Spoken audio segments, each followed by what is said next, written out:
Well, hello, everybody, and welcome to another Art House Rewind. My name is Matt. I'm the executive director of Art House Cinema and the Babcock Theater. And today, I'm not only joined by one of our staff members, Brian Ostrike, he's our creative director, but we have a very, very special guest with us today. Jim Rote is joining us, and he's one of the partners at Steep World, one of the great local businesses doing some great things. And you're going to find out why he's a part of this in just a minute. But first and foremost, Jim, thanks for being a part of this. We're excited to have you in the conversation. Oh, we're stoked that you gave us the opportunity, Brian and Matt. We love the fact that you guys are doing what you do, and just serving our community is our heart and our passion. So this is a cool. Love it. Thanks, man.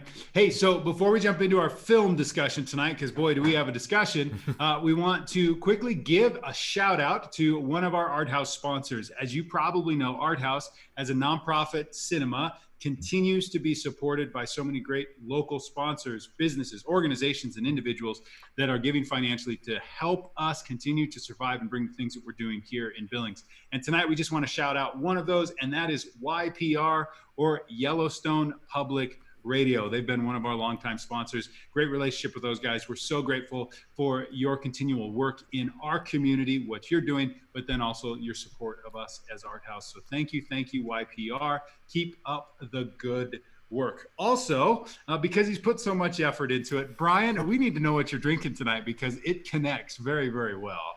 Okay, so as you all know, I usually have a beer sponsor. I went back to Mountains Walking again this week because what goes closer to free soloing than Mountains Walking, and it is also their June Grass IPA, which for those of you that have seen the film or at least know a little about Alex Honnold, know that he climbed the face of El Capitan in June 2017, so ties in very well. That's digging deep for a tie-in, but I love it. Jim, you got a beverage of choice as well. Go ahead and give that shout out if you don't mind. We love shouting out local businesses. My next door neighbor, Canyon Creek Brewing, they brew some great black malt liquor, and they're good friends of ours, doing a good service for the community. Back open finally. So yeah, those guys are great, and we love having them as a neighbor. And you got it in a custom mug, it looks like. Yeah, that's not your traditional beer mug. Just another trade show thing. I love it.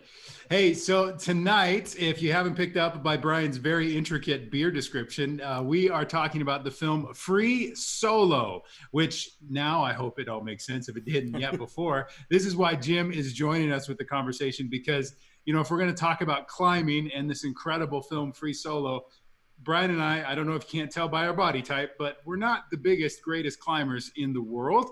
It's an incredible film, but we thought let's bring an expert into the conversation to help us understand some things. Maybe we have some questions, or you might have some questions or comments that Jim would be able to jump in on. So feel free to leave a comment in that Facebook section if you're watching live tonight. But to jump things off, Brian, tell us what we need to know about this film, Free Solo. All right, so this was a 2018 film. It was part of National Geographic's films that they put together. It was directed by Jimmy Chin and Elizabeth Chai. Oh, the last name Vasariel. I'm just gonna leave it at that. And they also had teamed together before on Meru in 2015, a couple years back, another sort of climbing film that also was very well received, and we showed at Art House as well back then. It really follows Alex Honnold on his quest to triumph over climbing El Capitan in Yosemite National Park. So it really follows him, but beyond that, it also follows sort of his life and his relationship, and a bit of a slight history of free soloing as well for people that are not climbers and don't know what that is, including this guy right here who had no idea before seeing this what they were talking about. So, yeah. You thought Free Solo was Han Solo was captured at a jail somewhere and someone was going to get him out. Someone's going to free him. Free Tibet, free Solo. No, so this film... they postponed the release of the movie because of the Solo film coming out. Oh, really? Actually postponed the release because the Han Solo movie was coming out. So they pushed it. That, yeah. I did not know that. Yeah. That's crazy.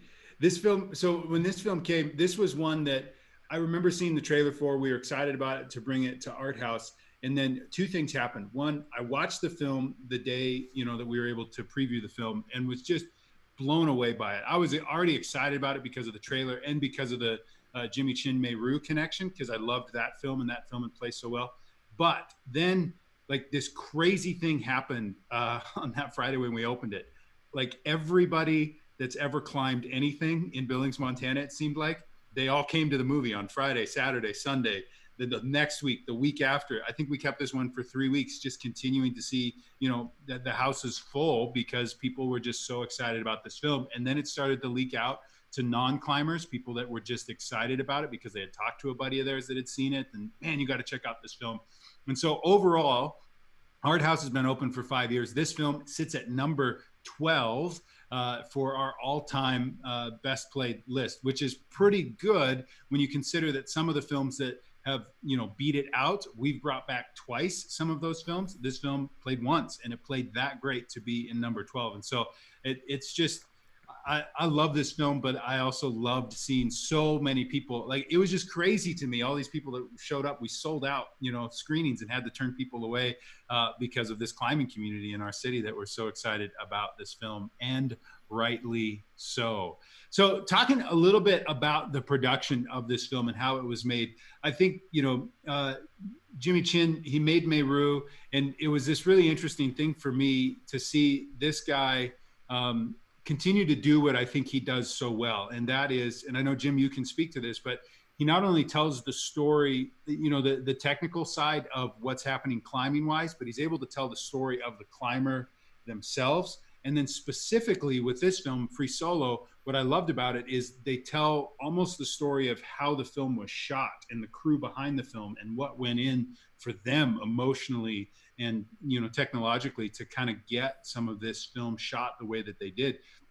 Just the way they went about it, you can tell that Jimmy's been up to this for a few years. He kind of knows what he's doing, and he's really, for me, it felt like this was a masterclass in some ways on how to shoot some of this stuff and go about it. It was just really, really well done on every level. Yeah, gosh, Jimmy Chin in his own right he's unbelievable. And I was following Jimmy Chin when I was a young climber as kind of one of my idols, just because of what he did all around the world as far as climbs, just the globe around. And I just read, I think he was one of the first people to ski off Mount Everest. And so he just did some crazy stuff, and he was able to take his cameras and tell that story really well. Early on, he did still photography and Climbing Magazine. Most anybody that's been climbing for 20 years or so knows about Jimmy Chin, mostly from his accomplishments in the climbing world, and nothing to do with camera or anything, telling a story via video. He's just done such a great job as an adventure guy himself.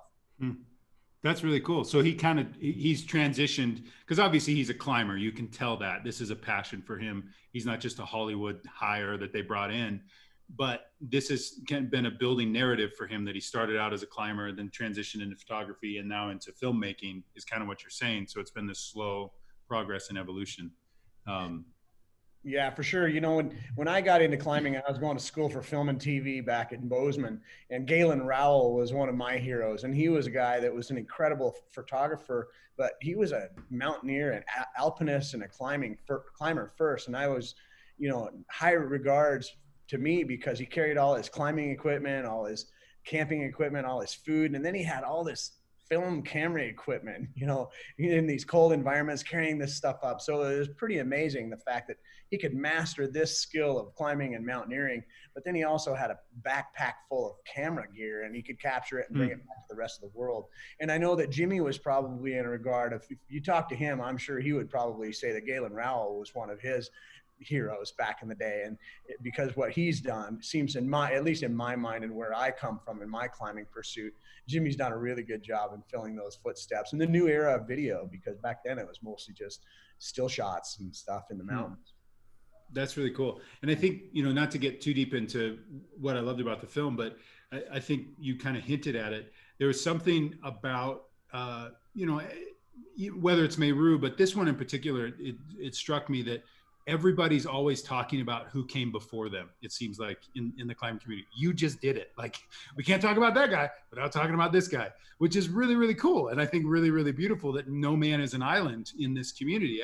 Everybody, or no woman is an island. Everybody's connected in some level, and pushing each other and encouraging each other and challenging each other. Like, that's what this film was about on so many levels. Alex obviously is trying to do this thing, but there's so many climbers around him, and he's always talking about those who have gone before him, and man, that guy was awesome, and that guy's incredible, and all of those kinds of things. It's a really beautiful picture. So I just love that you just naturally did something that I was going to talk about later on about what I loved about the film. So one of the production pieces for me that I loved is, I mean, this is kind of more where it landed, but this film ended up winning the Academy Award for Best Documentary, which was awesome. We watched the Oscars as, you know, an art house membership and community at the time. And like, I went nuts when Free Solo won. And it felt like, I don't know if it was because of the Meru connection, and Meru was about Conrad Anker, who's from Bozeman. And so I felt like, I don't know the guy, but I feel like I know that guy. And then all of a sudden, Jimmy Chin's on the stage at the Oscars, and I felt like, we know that guy. I don't know that guy at all, but it just felt like such a beautiful thing, that to go to what you're saying, like, here's a guy that's been building something for years, and he got some real big credit and recognition for the work that he's done on this film. I loved it. Yeah, oftentimes in climbing literature, as you know, podcasts and video, YouTube, and things like that have come out, people that have been in it for a while kind of refer to the climbing community as the tribe. And it kind of harkens back into, I guess I look at kind of my past as a climber. I was an anarchist, you know, I wanted to get away and do something crazy that other people weren't doing. And now look at me, you know, I'm promoting them. I bring it into the mainstream. And I think that's just the natural way of things, something that's cool, brings people together. And I've often reflected that when you're a climber, all your angst and anxiety and frustration and negativity can be expressed at the wall and on the rock. And then you just get back down to earth, and you realize, oh, hey, we're here on this level plane together. And it's like, well, my fight's up there. And you just communicate better. And so there seems to be a really good camaraderie amongst climbers. I don't know what it is other than the fact that you throw all your emotion at the wall and you just kind of get down to earth and communicate with people as people. I love it. Very cool. So Brian, any production thoughts or things for you that jumped out? You know, most things he, you know, as you said, they kind of walk you through it in the film itself. So it's not so much this behind the scenes look at things. It's a lot of, you know, the techniques that they talk about in the film itself, or you can even just see the cameraman just hanging there beside him during his climbs as well. And, you know, just seeing how, you know, they're not spoken of as much as Alex, but you have to think that these guys shooting this are sort of unsung heroes that are not only filming this, but they are climbing right alongside him. They have ropes, of course, but they're still putting in a tremendous effort. And, you know, my main thing when I was thinking of watching this film was how so many people, you know, being able to climb El Capitan even with ropes is a once in a lifetime opportunity, and these guys did it next to him dozens of times in leading up to this into this end of the film. Yeah, I think it's probably one of my favorite surprises about the film was how much behind the scenes it felt like you were experiencing what they were experiencing as the crew. That's so rare in a documentary. And so for me to, you know, whether it's hearing how they're like the challenge of getting the shots and staying out of Alex's way, that he doesn't even know that he's being filmed in the moment. Like, that's crazy to figure out how to do that. Like the technique and thought that went into that, to like getting them, like filming them, watching and filming him, like was such, it all of a sudden they're nervous. Now I'm really nervous. You know, I'm already nervous on top, but when you have a professional that is nervous, I'm really gripping the seat at that point, and, you know, exhausted by the end of the film because of it. So what did you think about that, Jim? Was that something you enjoyed about the film, seeing kind of behind the scenes, or for you, are you watching it going, I already know all of this stuff. Quit showing me the ABCs of how to climb a mountain, you guys. Yeah. You know, the funny thing is, most climbers that have been climbers for a while, they knew about this going in, because in the film, it talked about how he was working towards it, and that goal was pretty well known throughout the climbing community. So lots and lots of people were following that, whether they followed him on social media or just, otherwise. Even magazines were writing about it, Climbing Magazine and Rock and Ice. So it was pretty well known what was going on there. And the time that he went up and he just kind of bailed, that was a big sigh from a lot of people. And I don't know if that sigh was out of disappointment or like, okay, good. He didn't go through with it. But the buildup was there, and the moment that he did it, I bet it reverberated throughout the climbing community really, really fast. But the production of that was unbelievable. I'm a pretty good logistician as far as like rigging ropes and stuff, but what those guys did was at a different level. I mean, and they did it over and over and over again. So they were able to, on a 3,000 foot piece of rock, they were able to hump up hundreds of pounds worth of climbing gear and camera gear and just string it down and get after it. And so they had their system dialed in pretty tight. And I love the Blue Planet, but I like how Blue Planet was made better than. So I always like the back end scenes of just about anything. And this one was pretty impressive. How they weaved it right into the story was killer. I loved it. Yeah. And I loved, just the way they did some of those shots. The way they show, obviously it's CGI and, working with computers to show the routes and all those kinds of things. But particularly when he's climbing it towards the end of the film, no spoilers yet, don't worry. But when he's making his attempt at the end of the film, like the way it's zooming in, from, you see the whole mountain and then it just zooms into right where he's at.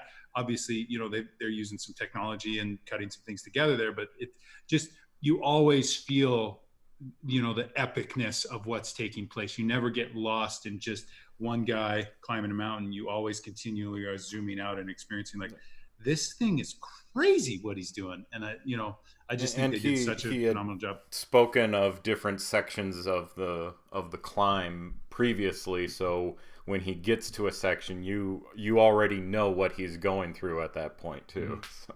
Yeah. Oh, for sure. Yeah, which we'll talk about in a little bit. One of your scenes. So I love it.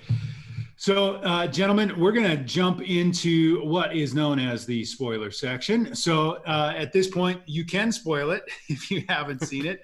We would encourage you to maybe hit pause, go check it out. You can check it out on Hulu or on Disney Plus, and make sure to watch it there if you have subscriptions to those things, because this thing is awesome. But for those of you that have seen it or just loves things being spoiled for you, we're going to talk about all things about this film that we loved and things that we thought didn't work as well. So, gentlemen, let's start with our favorite scene or moment from the film. And Brian, we'll start with you. I know you got a clip to show of what that is, and then we will go from there. Yeah, so probably, and this is what stuck with me from, the very beginning, first time I saw this, and even going back to rewatch this, this was the section I remember the most, was when he spoke about what was the boulder problem, which was this very specific section of the climb where he had to make a very intense maneuver in order to accomplish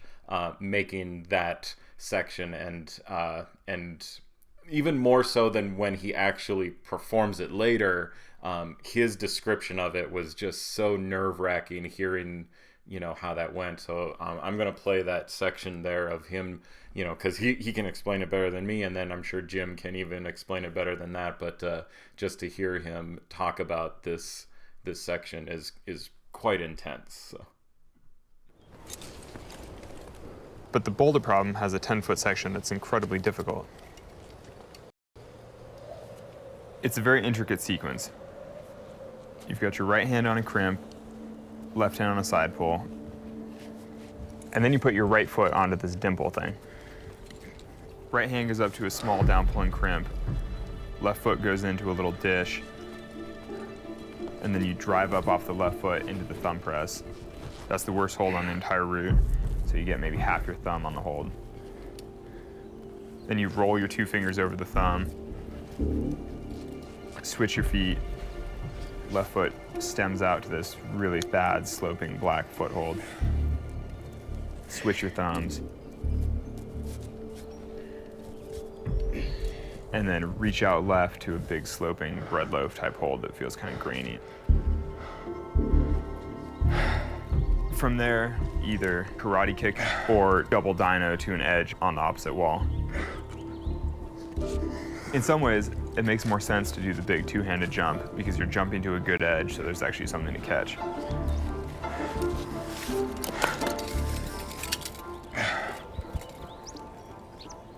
But the idea of jumping without a rope seems completely outrageous. If you miss it, that's that.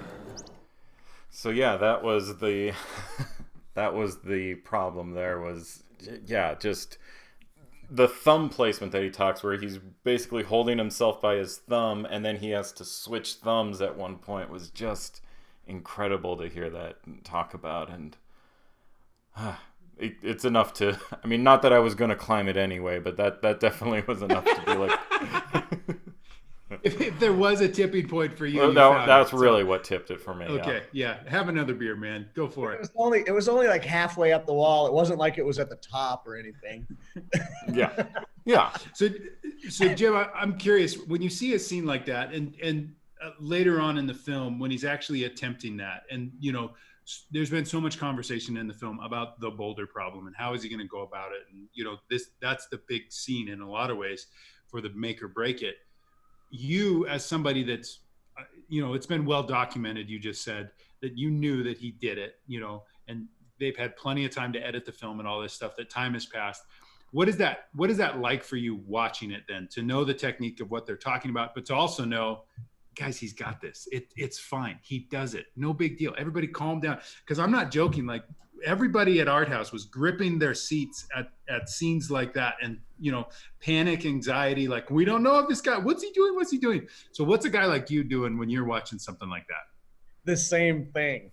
Oh, we all of us climbers, we know the end, we know what happens, we're still doing the same thing, and that's just how masterfully it was put together.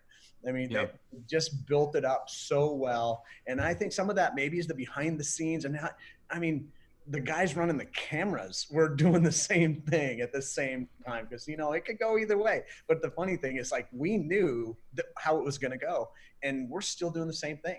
It was terrifying to see that kind of stuff. The consequences are so dire that Alex himself even said that wasn't the hardest part.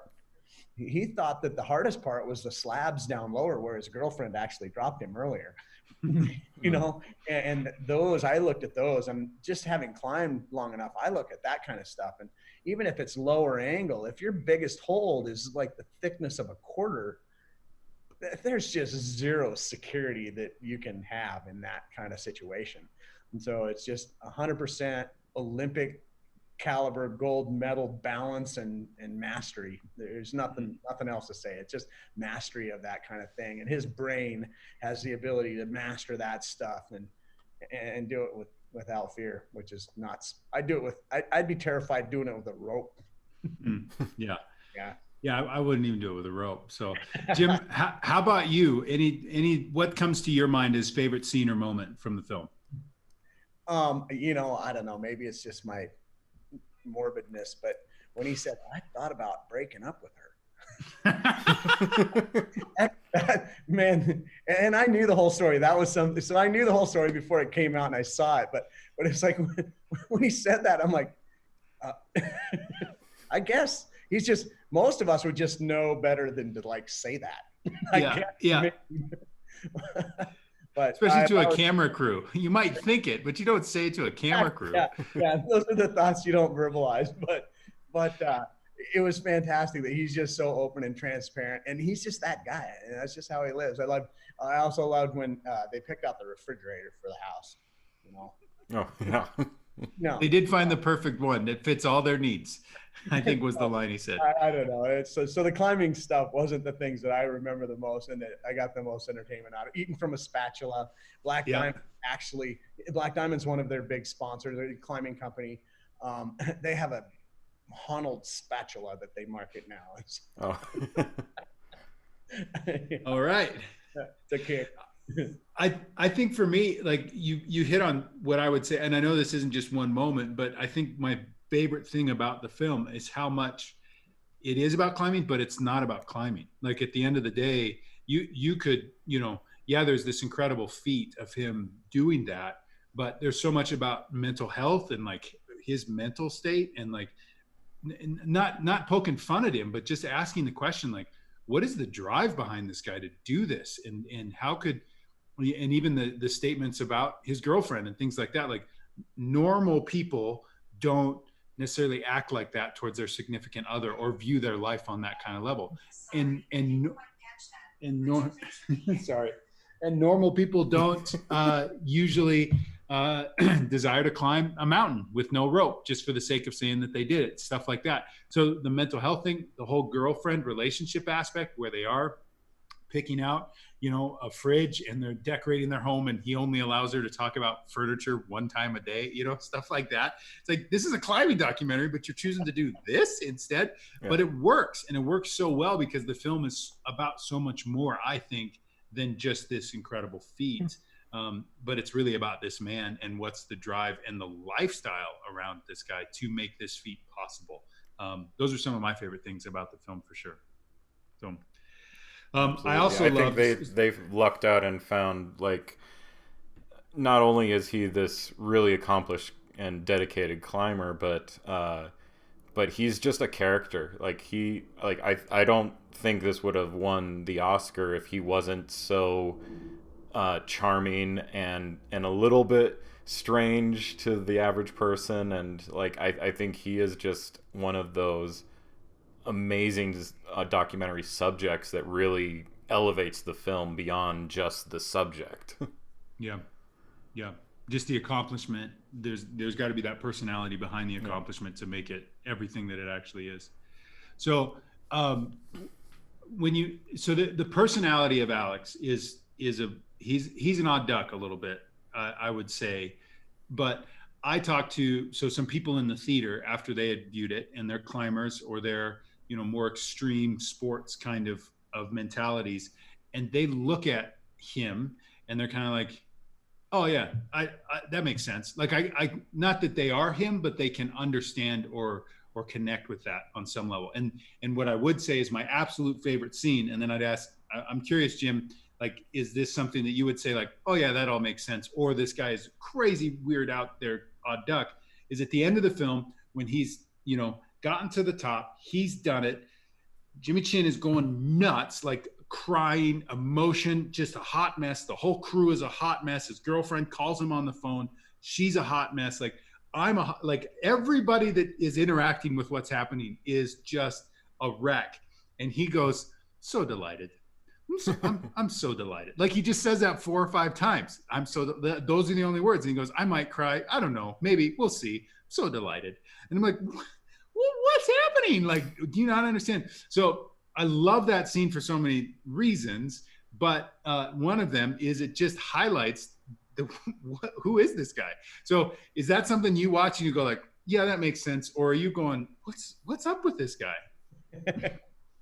No, I definitely can feel your sentiment about that, because it is the case. And I've been in a situation where I've stood in line in a poster signing and met him a couple of times, and it's fitting for the person that I've met personally. I've read about him, I've seen YouTube videos about him and stuff, but that's just who he is, and that's the depth of his emotions, and he's very, very analytical, as I'm sure anyone could surmise out of that. He takes 3,000 feet of rock, and I'll bet you he could describe every single foot move and every single hand move in 3,000 feet of rock. And that's just how his mind operates. He has the analysis. He probably would have been a great coder if he'd have been born, a couple of decades ago. He would have beat Bill Gates to the punch, and he'd be a billionaire now. But he just has that mindset, and climbing just became his muse. And so he's done a great job with that. And I think, quite frankly, one of the things that impresses me the most about him is just having that kind of mindset, is how he's dealt with his popularity and his fame and stuff. We had a group of our members here that went down to Las Vegas right before the pandemic hit and went bouldering at Red Rocks, and they ran into him out there, and they just ran into him out in the desert. He's just out there with the rest of the gang. Yeah. doing? Doing a little bouldering. And so just kind of a normal guy, and he loves climbing. And so that's just his lifestyle. And despite the fact that he looks super uncomfortable in the tuxedo, there were pictures in Climbing Magazine and stuff like that on their website about him wearing a tuxedo, and he's like, this is really weird. And so totally different world. He feels much, much better out in the desert carrying around a pad or rope or no rope. But yeah, normal guy, little odd duck for sure. But so do you think he has to be that like it takes that kind of personality to accomplish this feat, or do you think now that he's done it, there's going to be others that can follow, and they don't have to be maybe as analytical or those kinds of things because he paved the way? Or do you think this is more of a once in a lifetime? This is a unique guy with a unique bag of DNA that's happening to make this possible. Man, that's an awesome question. I've been climbing for 35 years, and I've seen people attempt this style of thing, and unfortunately, a lot of them are gone. And quite frankly, there's only one that I know of that's gone down the free solo path, and nobody even really knows his name. And he's been doing the same thing for 30 years. He's probably close to 60 now, and he's still doing it, but he's not in the limelight, and he doesn't have that kind of analytical mindset. He just does it for himself and for fun. He doesn't do it at that level that Alex did.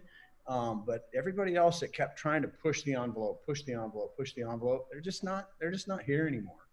And part of Jimmy's and the crew's anxiety was the fact that they knew that too. They're old enough. They have friends that have done that and have tried to accomplish some feat and didn't make it. And generally the people that have done it in the past, they accomplished that feat and they got that rush of adrenaline to have done their goal, but then they kept going. And they all kind of die in obscurity, just doing something that wasn't really a goal and a plan. And Alex, he had a goal and a plan, and I'm thankful that I haven't heard much about his goals and his plans since the movie. I wish him the best and hope he ties in. And his last goal that I heard about, and I might be dating this on, but was he wanted to climb harder. He didn't want to free solo harder. He wanted to climb harder. He'd never climbed a 514. And so he was roping in and he was trying to climb harder and up his skill set to climb harder climbs. And that's awesome. That's an admirable thing. You can fall and fall and fall and fall climbing on a rope and keep going and doing it the next day. But soloing, you don't get that opportunity. Yeah. Wow.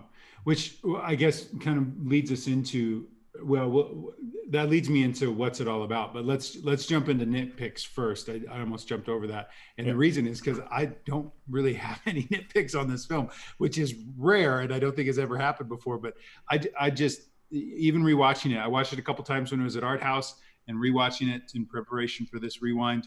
Like for me, I just don't know what I would change or do different or didn't connect or didn't work for me. I just loved it. Even the little scenes of like him being in the school with the kids asking questions and him saying, well, I'm about an average dentist salary is kind of what I've got. Like, what does that even mean? But I'm like, okay, I'm great. I'm in on what's happening on the screen. There was just no point in the film where I felt out and I was like, they could have changed this or done it different. I just loved everything about it. So gentlemen, anything for you that you guys would actually nitpick or say, that didn't connect or work as well for me? No, not really. There was, and it wasn't even like that, that nitpicky, I guess I could say, is that, sometimes I felt like some of his words of wisdom, like somewhere right before he climbs, he speaks of this warrior mentality sort of thing. And, I don't know. It felt a little more scripted. It might not have been. It might be his exact words, but it felt to me a little, putting a little bit more weight than it seemed like he was giving it leading up to it, sort of thing. That was a little bit to me. It wasn't even that much, but that this time going through it, it felt a little contrived to me. I have to admit, guys, I watched this movie for the first time about 3 weeks ago. Love it. And I don't know what it is about it, but I knew the whole story, and through talking to people and anybody that I have met and has been an acquaintance of mine over the years that I run into at Costco. Isn't that where we find all our people that we haven't seen for a long time? Yeah. And like, oh, have you seen that Free Solo thing? And not even close to being into the climber world, but they saw the film. He's brought up a lot of attention to climbing. And when I say he, I guess it's not necessarily Alex, but the whole film and the story that was told. But I was a little bit concerned about glamorization of free soloing because, people die when they fall and they don't have a rope on. And that was definitely concerning to me. But I think the story, the way that it was told and the way that it was represented, that Alex was definitely a little bit of an odd duck, and you just don't go do this. That gave me a little peace. It settled my mind a little bit. So I guess that's not really a nitpick, but it was prior to me watching the film. And we all knew what happened. All of us climbers that had been following, we knew what was going to happen, and we knew he was going to succeed. But like you brought up, Matt, we were still gripping our seats when he was going through the final ascent. And so I think just a masterfully told story, and a story outside of generally indie, even regular Hollywood, of course, Hollywood or any film type of organizations to win the highest awards. That's pretty impressive. That says a lot about this film. Yeah. I think that's some really, really good insight. I mean, I think about the safety aspect and how we have definitely a path that we take a lot of times in America. When something gets popularized, there's a whole bunch of people that think like, I can do that too. And all the professionals go, no, you can't. You should not be attempting this. You should not be trying this. There's a reason that guy's on the screen doing it. So I haven't seen anything about it. Maybe you guys have. My only nitpick, I guess, sitting here thinking about it, just came to me, and this isn't even something that's there, but it could happen, is if they try to make this into a drama and tell the story compared to just letting it be the documentary. So similar to what they did with Man on Wire, when that was a documentary originally about that incredible feat. That was an amazing documentary, and then they tried to dramatize it, and it just got weird. And the feat, for me, lost some of its magic. And I think for me, if you get, for lack of a better person, Christian Bale that's going to play Alex in a movie, and he's going to do this, and he's going to climb, like, I just think it would, like, they have this incredible thing already, like, let it be what it is. So that would be my nitpick, but I haven't heard or seen anything like that. I just know how typical Oscar nominated and winning documentaries can go, that everybody wants to dramatize it, make more money off of it. Yeah, I think it might be a time and a place thing where the technology and the ability for climbers to adapt and adopt new technologies and jump right out there in front of some of the Hollywood production type stuff. I'm hoping a lot of times, they'll dramatize something after somebody dies, or if the story hasn't been told well, or they, like you say, make more money by, amping it up just a little bit. And this one has a wide enough, how the books are never as good as, or the movies are never as good as the books, because in your mind's eye, you picture this character as this person or that character as that way. And then it's never quite right in the movie, at least to some aspect. I think this movie was told in book fashion via video. So I think it's going to be pretty hard to dramatize this. I mean, I hope, like you, Matt, I hope it doesn't get told in a drama. I would hate to see another cliffhanger style version of that would be awful. Bring back Sylvester, he'll do it. I would like to see a remake of Cliffhanger. Have Alex play the lead role, and we're all in, everybody. So guys, moving to what's it all about? I think, Jim, you were talking about it earlier, and just that drive that Alex has. And I think there's that scene, it's almost the last words that are spoken in the film, where the girlfriend says, "I'm so happy for you, and you're done," is what she says. And there's this look on Alex's face that everybody that's paying attention knows he's not done. Like that, this was, yes, he did it, but the next scene is him then hangboarding. Is that what it's called? I think if I remember right, like he's back at it. And like you said, maybe he hasn't, set out that next major feat that he's going to do. He's got some different ideas, which is good. But for me, that what's it all about? Like, that's the thing that I walked away from. Like, just that drive in him is, I think, the drive in a lot of people. Like, our inability to be satisfied with our own accomplishments and what we have right in front of us, around us, and to stop and to celebrate and just go, this is great and we're good. We have enough, would be a way I would say it, those kinds of things. But to see that scene of I'm so happy for you and now you're done, and to know like he's not done. Who knows what's next, but this drive is going to continue to consume him and be a part of this relationship and be a part of everything that he does.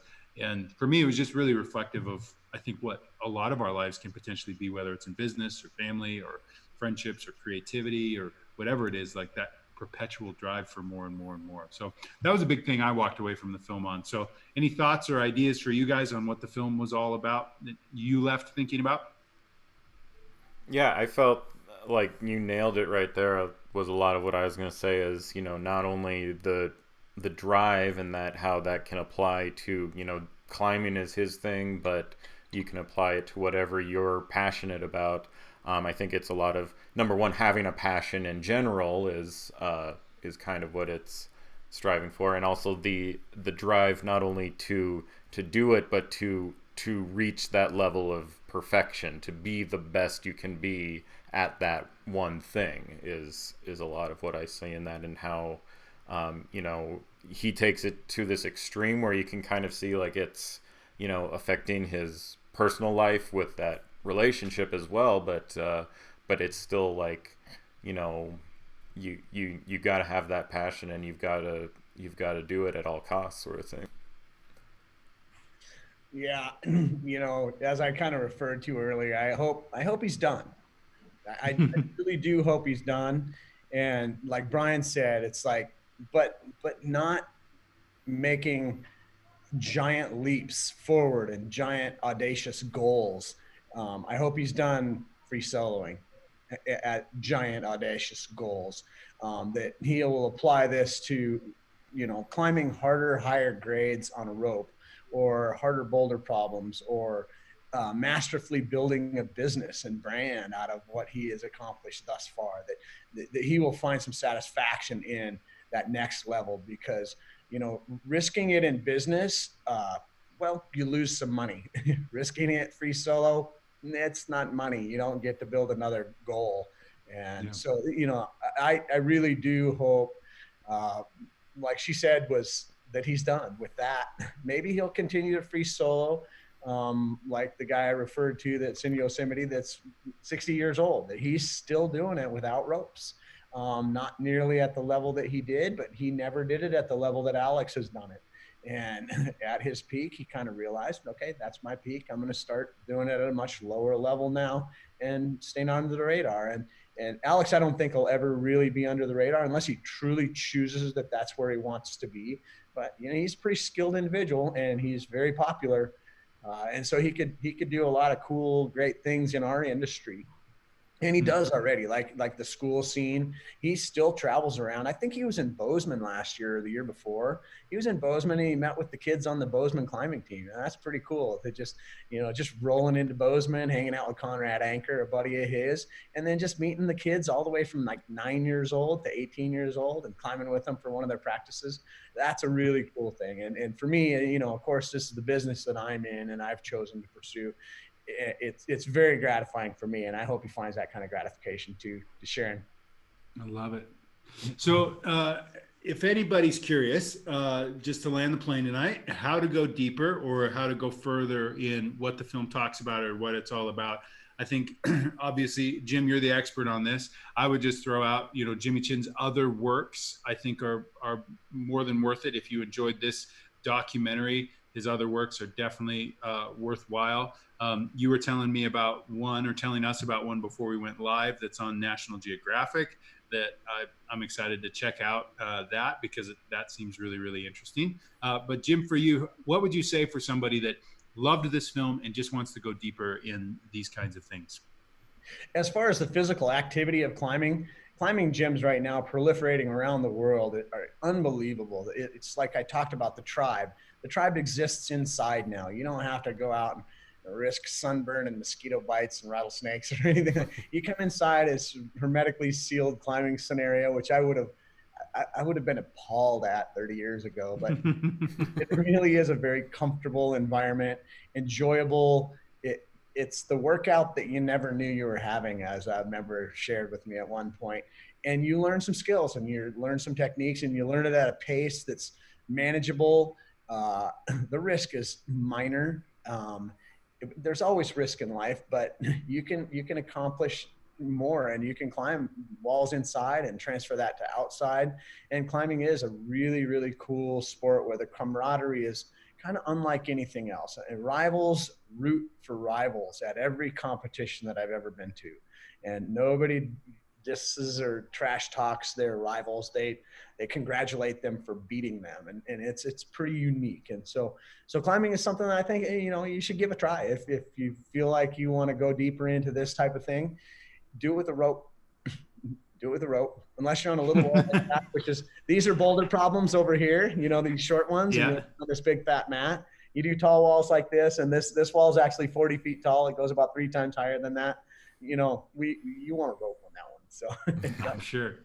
Well, and what's cool about what you're doing, I have friends who have young kids, and my wife and I have talked about it multiple times, just haven't made it happen yet. We have a 5-year-old son and a daughter who's about to turn 2. She climbs everything already. My son would love it. And you've created this atmosphere that's incredibly family friendly for people like us that don't know anything, but know that our kids would love it. And they would probably just school us and just whoop up something while I'm huffing and puffing on the easy ones, whatever it is. But just, I love what you and your partner have created in Billings and the work that you're doing, because it's not just, you've taken the what I would say is secrecy of climbing. It's this whole thing with all this gear that I know nothing about and I don't know how to do it. I'm not going to go find a mountain and try to climb it, but I can come to a space like yours and just explore and figure it out and be around other people that are, so not rivals, but people that are a part of the tribe that are going to help out. And so I really appreciate what you've created in the community, because anybody that is interested, Steep World's a place to check it out. And you guys are open right now for climbing, which you're showing very elegantly behind you tonight. Yeah. I think at some point, maybe in a couple of years, Matt, you might be in here trying to show up your boy. Your kids are going to drag you in here and you're going to become a climber. I've seen it happen numerous times where mom and dad became a climber because their little ones took them out. Okay. My wife would love that. I think I would too, but I'll just got to make the effort to get there for sure. So Brian, anything for you would point out if people want to go deeper? Cliffhanger. Are you waiting all night to say that? I think there's also, doesn't Alex have some books that he's written as well, Jim? Not super familiar. I think he was working on one, if I remember right. Okay. I'm not solid on that, but Cliffhanger. I like Sylvester Stallone, but his stunt double, Mission Impossible 2. Wolfgang Gulak was his stunt double. Oh yeah, phenomenal. The story, his life could be a drama. His life could definitely be a drama film. It's pretty impressive, that guy. Yeah. Sylvester Stallone looked up to him a lot. Cool. Well, now I got to go watch Cliffhanger with a different lens on. I'm excited for that. Yeah. I don't know if my wife will be, but next rewind. So. Well, gentlemen, thank you so much for being a part of this conversation. If you are watching this, we hope that you not only are engaged with Art House Rewind and the work we're doing here, but as we currently are not open, we are screening films over our website. And so we've worked out with some distributors that you can go to our website, arthousebillings.com, and still stay up to date on the latest, greatest independent film releases. And this Friday, we will have 2 selections for you, and Brian would love to tell you about them. Yeah. Mr. Osterreich, go for it. Yeah, so this weekend we will be holding over The Booksellers, which is a great little documentary about the rare book scene in New York City and, kind of the eccentric characters surrounding that. It's a real fun documentary, especially if you love books. It will make you really want to support those independent bookstores. And then this Friday we open Driveways, which is a sort of melodrama film. It stars Brian Dennehy. This is one of his last starring roles, as he passed earlier this year. And so we're glad to see that one come in. It's a little melodrama about old Korean War vet that befriends a young neighbor boy, and they kind of learn to see things eye to eye. And it's a little heartfelt message about the importance of community, sort of thing. So two great Sounds like films a good message to right now. look I at, like it. and yeah. Okay. Well, gentlemen, thank you so much. Thank you to those of you that tuned in live or watched this on Rewind. We hope you're doing well. We hope you're safe. Also want to do a quick shout out. Most of you that are watching this or follow us on social media have seen that yesterday was Giving Tuesday now, and we are so thankful to every one of you that supported us throughout that. We were able to raise $4,510 yesterday with the outpour of support from the Billings community to give what they can, and because of all that, we're gonna lop off Jake's golden locks this weekend, and we'll document that for you. So follow that this weekend as well. Yep. Don't want to miss that. So thank you, gentlemen, so much for being a part of it. Thank you, those of you that are a part of this as well, and for continuing to support Art House and Steep World. Do everything you can to do what you can to support those guys. Thank you. Have a great night, everybody. House. Thanks, you guys. I Yep. appreciate Thanks, being Jim. a part of it. Thank you for having us.